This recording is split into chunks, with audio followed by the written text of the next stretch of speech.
Good day, friends. Today, I want us to consider one of the crucial aspects of our Christian faith.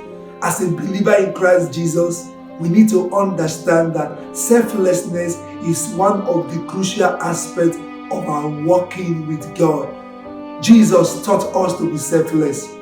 Love your neighbor as yourself is not what Jesus taught. What actually did he teach us? He teaches us to practice selflessness. John Gospel chapter 13 verse 34.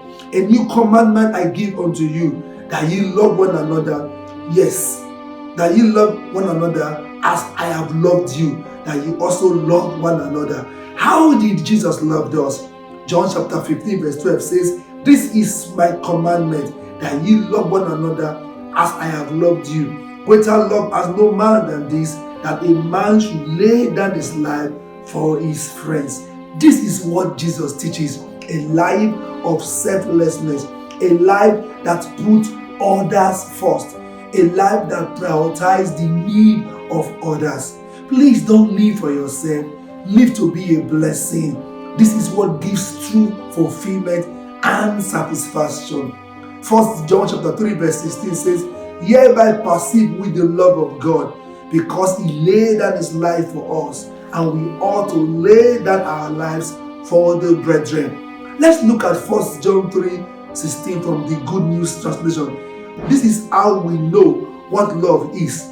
Christ gave his life for us.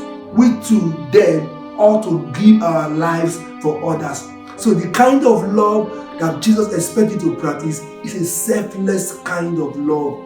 A love that considers the well-being of others. A love that prioritizes the interest of others. I know this may be difficult, but as a believer in Christ Jesus, this is what you are called to do. Romans chapter 12 verse 10 says, be kindly affection one to another with brotherly love, in honor, preferring one another.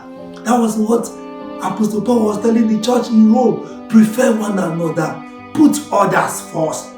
Apostle Paul went further in mentoring the church in Ephesus by saying it first in Ephesians chapter 5 verse 2, and walk in love as Christ also had loved us and had given himself for us, an offering and a sacrifice to God for a sweet smelling savour.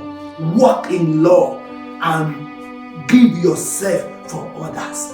That is the call this day. I encourage you, friends, please choose to walk in the path of righteousness.